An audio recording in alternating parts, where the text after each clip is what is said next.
Ma'am. Roll call. Commissioner Cagle. Here. Commissioner Buckley. Here. Commissioner Gallagher. Here. As you wish, please stand for the pledge and the invocation.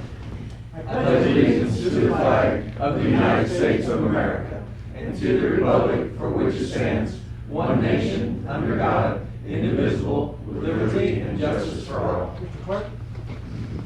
Dear Lord, come before you today thankful for all the gifts that you bestow on us. We ask for wisdom and guidance, discernment, and all the decisions that are made here today. All these things we ask in your Son's name, Jesus Christ our Lord.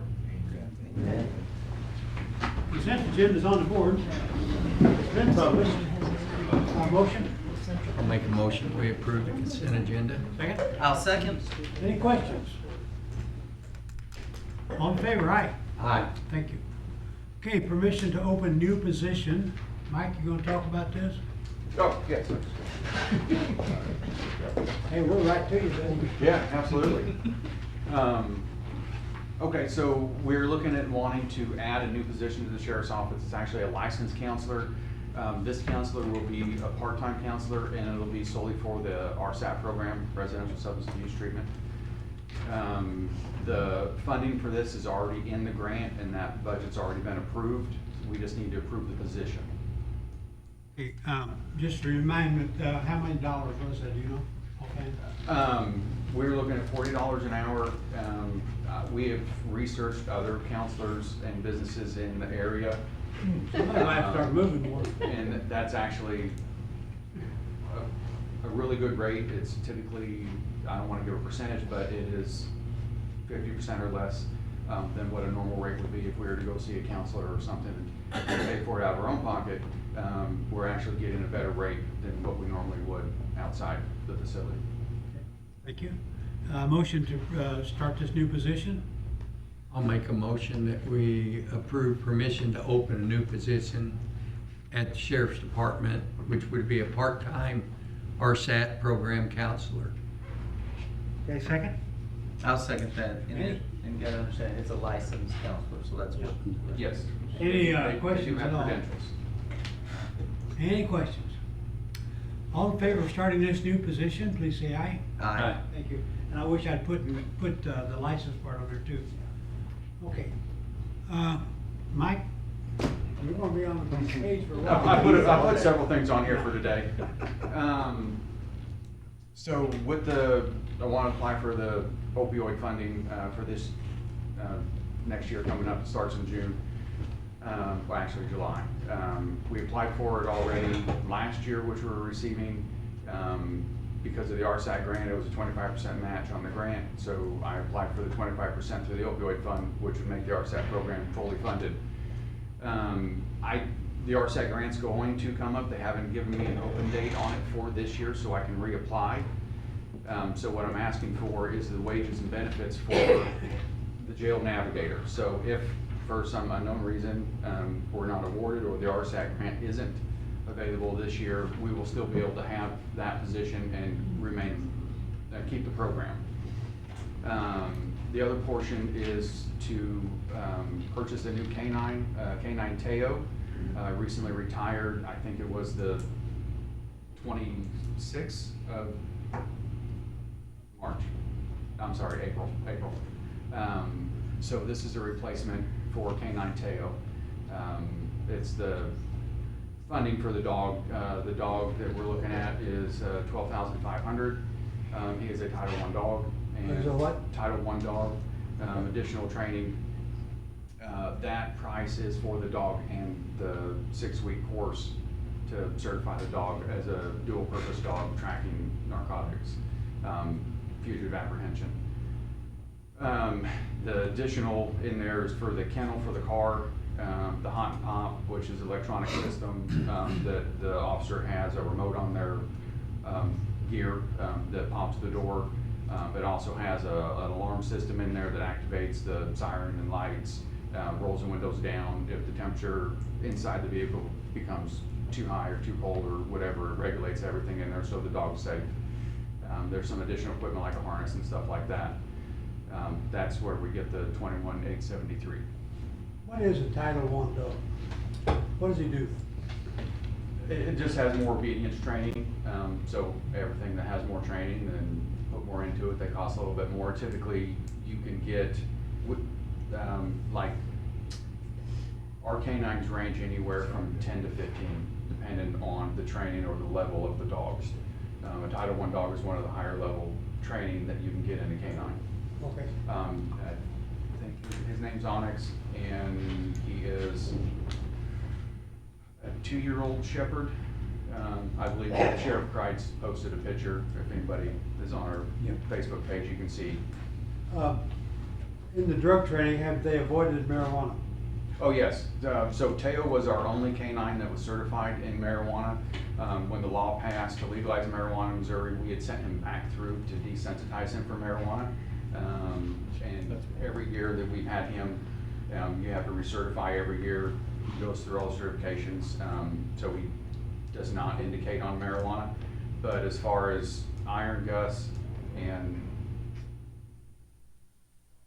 Kai, none of those dogs were ever certified on marijuana. And Onyx will not be. And also with Dowdy Dogs, Brian Dowdy is where we get our canines and do all our certifications.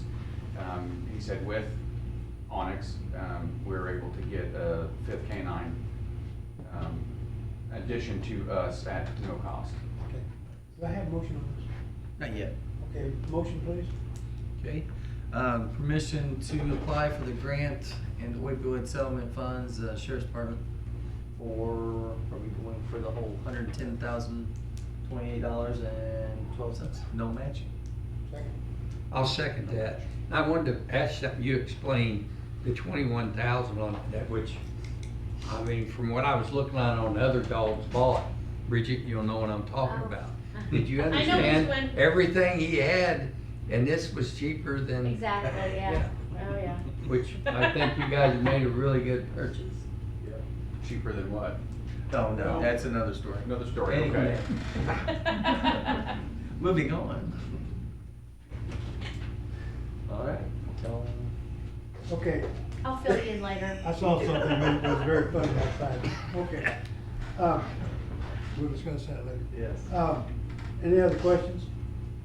Just people watching, just given permission to apply, I guess. You guys are Yes. not approving. No. This will go to our open committee that will actually approve this or deny Right. it. So Yeah. just to make sure people watching that you guys are not approving this right now, you're just approving for them to apply. Yeah. Not approving the grant, Good just point. approving me to apply for it. Yes. Absolutely. Right. Thank you. And then you and I get to really give them a hammer. Absolutely. Parks and I are non-voting members of that committee. Yes. Do you know which part of that is covered by the grant and which is by the opioid settlement fund? Well, he will apply for the grant and, Oh, go ahead. I'm sorry, all of that's through the opioid settlement fund that I will be asking for during the application process of the funding. That's, has nothing to do with the RSAT. It would just, if I don't get the RSAT this year, the 88-155-12 will pay the benefits and salary for our jail navigator that runs the RSAT program. And if I do get the grant, then I It would only be a- I won't need the whole 88. Right. I'll claim that through the RSAT. This is me kind of being overly cautious to make sure that we can keep this program in place. Okay. Hey, Mike, you might, I mean, just interesting, you might give them a little bit update on the program, what they have in process out there. Are you allowed to do that? The update on, getting the licensed counselor, is one of the last pieces that we needed in place. We have 10 individuals in the program. Our jail navigator went to a MRT, moral recognition therapy, that allows her to teach finances, parenting, anger management, substance use, all these courses that we're doing to them in the facility. Also, we've been rehabbing our visitation area that we have in the detention center. We had not used in-person visitations for 5-6 years, so it has been an area of the jail that we just did not utilize. We had taken out the wall and opened it up, and that's going to be a meeting room for the RSAP program where the counselors will hold group counselings, individual counselings, and we'll do all of the MRT therapy and training inside that room. We did not have a room in the jail to facilitate that program completely, and now at the completion of it, we will. The renovations of that room is also being paid through the RSAT grant, so that's not costing the county any money. And we're pretty close to having that completed. Also, it's purchased all the equipment for the computers and the smart board and the things that we'll need, training aids and stuff like that. The grant's paid for all of that stuff.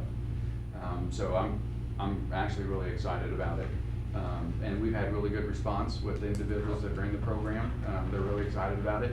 I'd spoken with Anna, our jail navigator, this morning, and we'll have another individual that's gonna come in twice a month, hopefully, to meet with males, females. And they're a peer support, somebody that's been there, been through the process, you know, had trouble, had substance use disorders. That's just volunteer basis, the peer support is. So it's really good. Very well done. Like this, would this program help with future accreditation for the jail or for the sheriff's department possibly? I would see no reason why it wouldn't. It's something that we've never provided before and that we're able to do so. And I mean, with this program, me and Anna, we went to Perry County and Cape County and had Zoom meetings with Sheriff Kaiser, Jasper County, and they've all ran this similar program for years. So we were able to base a lot of things off of what they did and what they are doing to build their own program. And actually, it was kind of nice. We went down and Sheriff Klaus of Perry County went through his program, and we were talking about what we started and what we implemented, and they actually started taking away some of the stuff that we were doing already, and they've already had an established program, so it kind of made me feel good about that one. Any other- Moving forward, Louis. Any other questions? Okay, all in favor of applying for this grant, please say aye. Aye. Thank you, Mike. Thanks. I think you're up next. Okay, there you go. DSSSF, Deputy Sheriff Supplement Salary Fund. I've applied for this, I don't know, the last 3-4 years. Basically, if a deputy sheriff makes under a certain amount a year, I can apply for this grant. They can supplement the grant. They've upped it over the last several years. It was $1,200, $1,500 last year. This coming year, it starts in July. It supplements $2,000 annually for the deputy that makes under a certain amount of money, because they upped that limit from last year to this year. It increased the requested amount of $103,797, and this is a fully funded grant. There's no match to the county. So, Mike, when we gave all those pay raises to the deputies, did that take any of them out of this range? well, it did, but because the state increased the level of Okay. what you can make under, it now added a bunch of people to it. Really? Yeah. Even Not with myself, pay though. raises? Okay. All right, motion. I'll make a motion that we give permission to apply for the supplementary salaries of deputies grant for the sheriff's department. Do I need that price in there or not? It's a non-matching grant. 103. You got that, $103,797. Okay. Yeah. I'll second that. Yep. Okay, question? All in favor, aye. Aye. Thank you. Mike? All right. This is the equipment grant through MoDOT.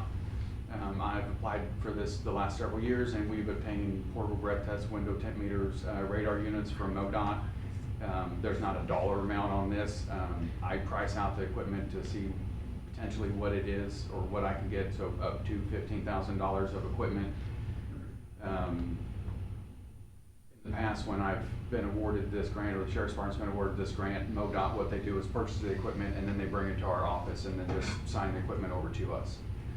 So this year I will be asking for the same thing as far as radar units, portable breath tests, window tint meters, and they added spike strips this year to that grant, so I'll ask for some of those as well. Okay. It's a no match. There's no cost to the county for this grant. Make a motion, we give permission for the law enforcement, or sheriff's department to apply for the grant, $15,000 no match grant for the law enforcement equipment grant. I'll second that. Hey, Mike, I did want to ask a question on that though. Radar units. You guys ever use them? Do we use them? Yeah. Yes, all of our vehicles that have them, the guys utilize them on a daily basis. Well, and then I was just like saying, I'm not saying give a ticket, but you have an incident where somebody's in a subdivision, they have a road, or they come out in the county and you get complaints on speed, maybe not, but I just wonder if they were ever used. Are Yes. those handheld? No, they're not. They're, they have a screen, they're dual rate or dual antenna, so there's a front facing antenna and a rear facing antenna, sorry. And so you can get traffic coming up behind you or opposite lane of traffic. Antenna. They're stationary. It doesn't look like a standard antenna, it's kind of cylinder and cone shaped. So it's based off Doppler radar. Okay. So it can be stationary, moving, rear facing, front facing, oncoming, traveling away from you. So you can get them in all different various Okay. directions. Did I get that motion? Yes. Okay. Any questions? Yes. I may know the answer to this, but what's a window tint meter? So individuals that have tint on their windows, it's a little box and you slide it over the window and it reads the percentage of the window. So state of Missouri, you're plus or minus 3% at 35% window tint you should have. So when you really can't see in the window, you can measure it. If you're below the 35% or plus or minus 3%, typically you'll get people at 5% or 15% or something. It's probable cause for a traffic stop. I thought that was it, but I wasn't sure. Yeah. rolling the windows down. I'm just kidding. I wanna get my front window tinted. Carol's jazzing up her car, she wants. And you can, with that, if I'm not mistaken, you can get your front window done if you have a prescription, is that Yes. correct, through the doctor? Cause my grandma had to have that done, so if you need that, well, you never know, cause that sun gets to me, I'm telling you. Have a Cadillac with a prescription windshield, okay. She had a Lincoln town car with Now, did I get this much? her. Sorry, you did, we just did all of it. Any other questions? All in favor, aye. Aye. Mike, I think you're off the hook for Yep, now. I think that was it. Thanks, Mike. Thanks. We can give a standing ovation to Mike. Yes, God thank you. bless you. Wake up now. He's sleeping. Yeah, I didn't call him Ralph or anything. so he- wrong thing. Yeah. So we I was thinking received, about that. we received our bids back on the projected overlays. I did a bid tabulation and, based on bids provided, Lead Belt Materials was low bidder on all roads, that they bid. The total of the contract did exceed our budgeted amount. So I'm going to remove Cedar Run Road from the initial bid, which was, bid price was $635,991. And I want to add 3 additional roads, that we can now do based on that and still be under budget. Those roads include London, Royal Oaks, and Terrace Gardens, with a total value of $176,571. Which would also go to Leadville. And you told me Leadbelt was by far cheaper than the others. Most cases they were anywhere from $50,000 to $90,000 a road cheaper. Motion? I make a motion, we approve the overlays as presented by the Okay. highway administrator. Second. Questions? How much is the total? Total, I'd have to add it up for you. That probably should be in your, Yeah. Yeah. 170, what you say? 176,571.80 for the additional. Yeah. But the,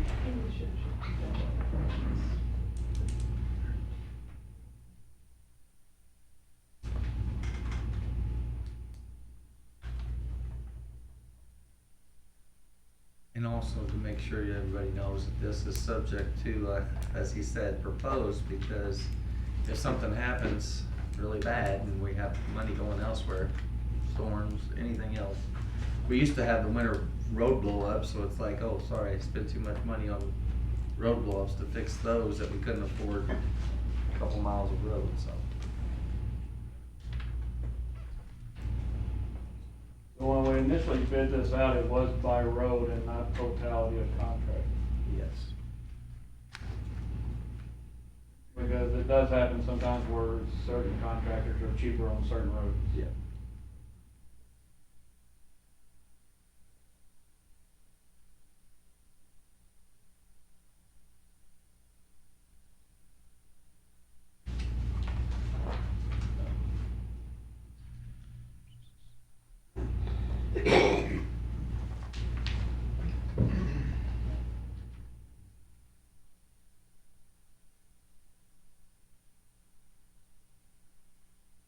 So total will be $1,753,504.01.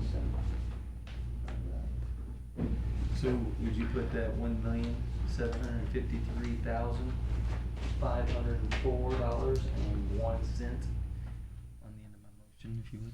Okay, and the second applies to that. Second. Any other questions? Thank you. All in favor, aye? Aye. Thank you, Jason. Thanks, buddy. Okay, West County sidewalks are going in, that's, how long's that been? 3.5 years. Well, they got Mac building built before we got our sidewalk. Yeah. That's working with the government, so it is proceeding.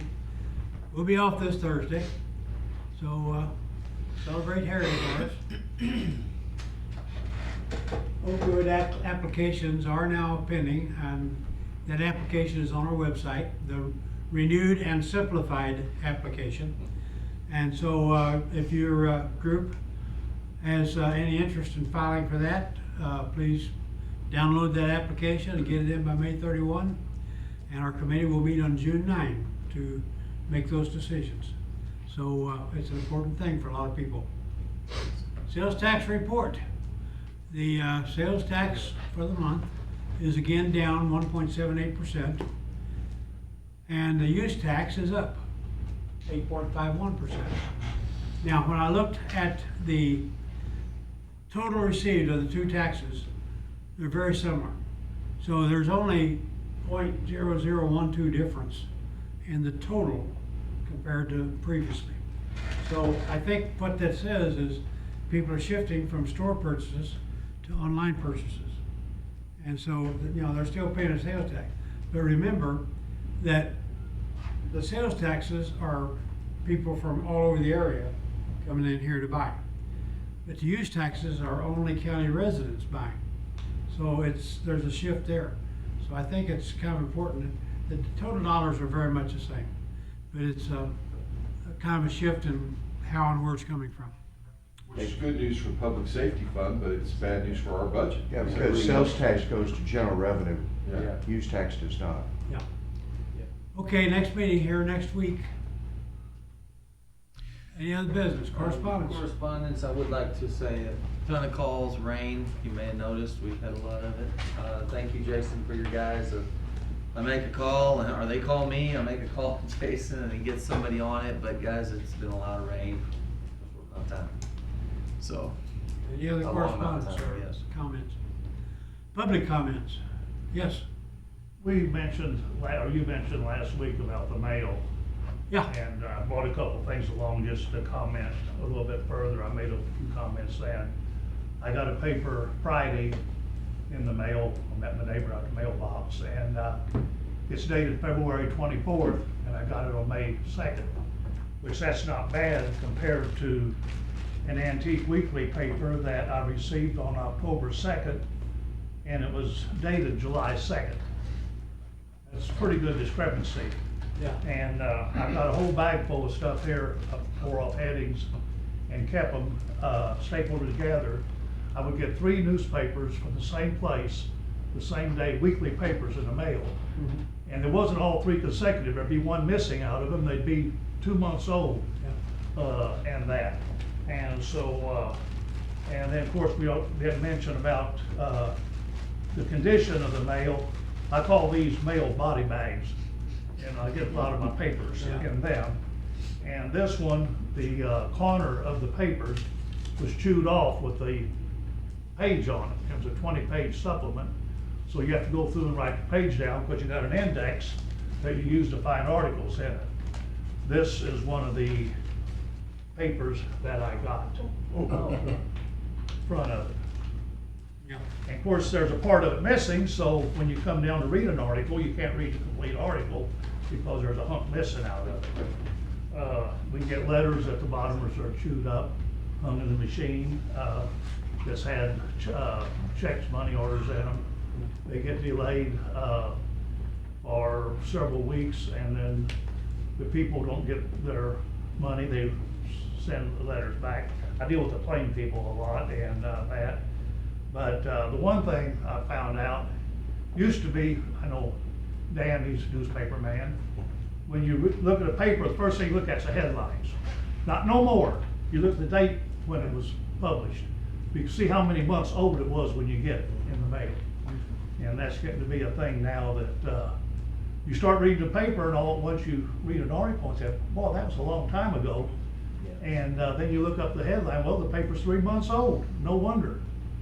But these papers, the Amish and Mennonite, they write letters, they call them scribes, and they're published, and he publishes them whenever he gets them. So you might get a paper and you'll look at the heading in the article, and it might be 2 months old because the letter was lost. They call it lost getting there. It's just misplaced in the mail system.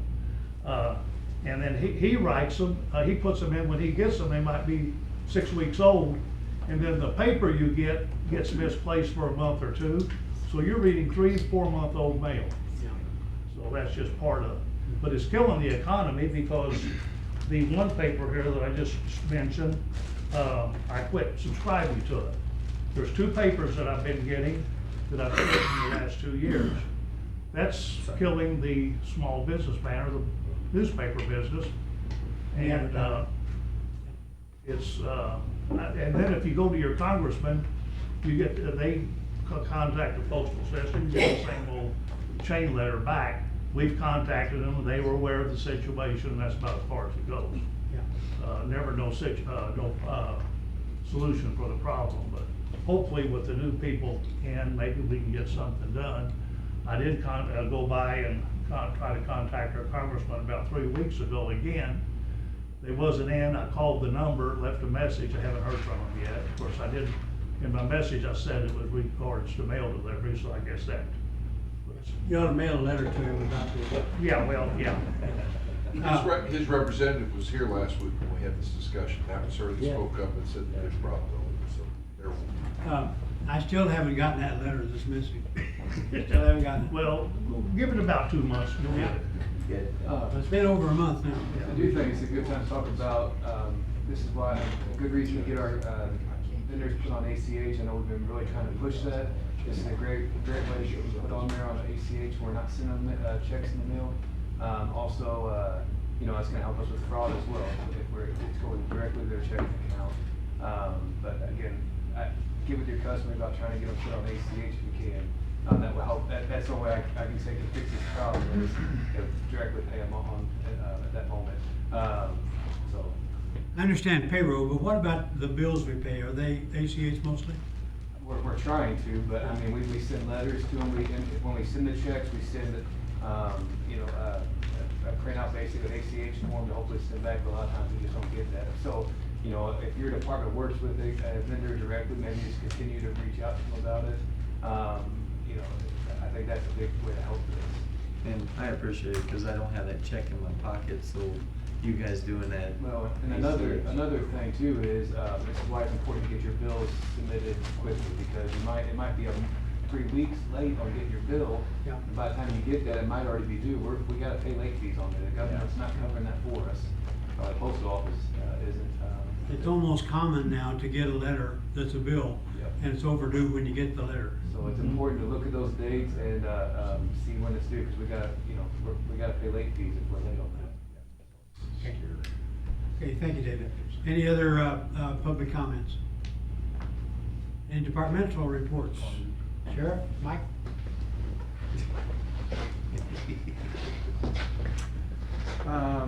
Let's see, our weekly numbers, year to date, we're at 6,668 calls for service. Last week, we did 328. So next week, we should break 7,000 if we have a good week. What's your population? Depends on what you call a good week. Yeah. average weekly population for last week was 153. Up. And then we had 18 females, yeah, and then what was that, like 130 males. This morning, we just took like 23 to DOC, so hopefully that'll cut it down just a little bit there. That's the group you were talking about busing out. Yep, Okay. that's the group I was talking about busting out this morning. Yep, okay. And then, we finished A-Tank as far as the painting and all that stuff. They moved into F, they're working on that now. When that's completed, we'll just have our one C and D tank, which is a 2-tank tank, left to do inside the facility. I think we're gonna revisit and see where we're at, as far as, supplies and that budget line, if we can get to that this year, or if we wait till next year just to finish that one. And then, of course, we're working on the RSAT room still. That should be completed pretty soon. See, last week we sent 3 to training for CIT, crisis intervention training. One was Anna, our jail navigator, and then 2 patrol deputies that did not have it. So I might have 1 or 2 deputies on patrol that are not CIT certified, crisis intervention.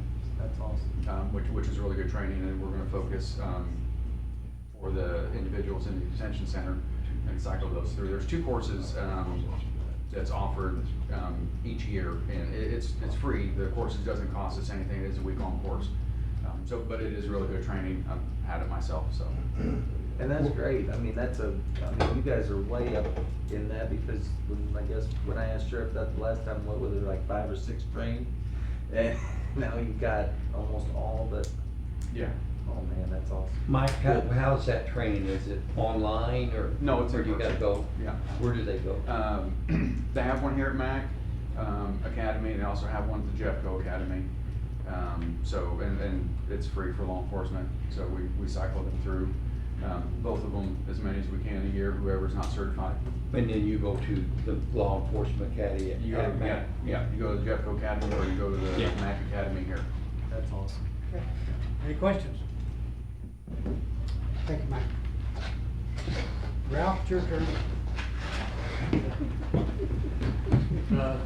So, I mean, we're still doing some patching, of course, and we're down around the Trap Rock area on Middlebrook doing some brush, still finishing up Cold Water.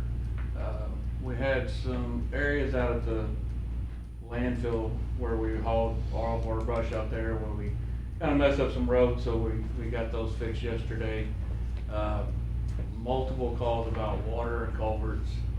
I went and looked at 6 yesterday. Some of them just need replacement. Some of them are putting in new, building houses, putting in entrances. So we're gonna wade through those. We got multiple locates in for these roads that we're gonna overlay to get those culverts replaced. And I'll get with Leadbelt today to discuss the notice to proceed and scheduling, so we can see how that's gonna go. Berry Bridge is going pretty good. I think their projected completion date's the end of June. June 30th. And I think they're gonna make it without any, if no further delays. They're making pretty good progress. Once those girders got set, they started really hammering out stuff. So it's going pretty good. Other than that, it's just odd and end stuff, whatever people call it. Questions? Just please look out for the guys out there on those roads, guys. Be very careful. Thank you, Jason. Okay. What happened there? Well, There's supposed to be okay, or any other departmental reports? Before we go black, We went dark. okay. I make a motion, we adjourn. Second.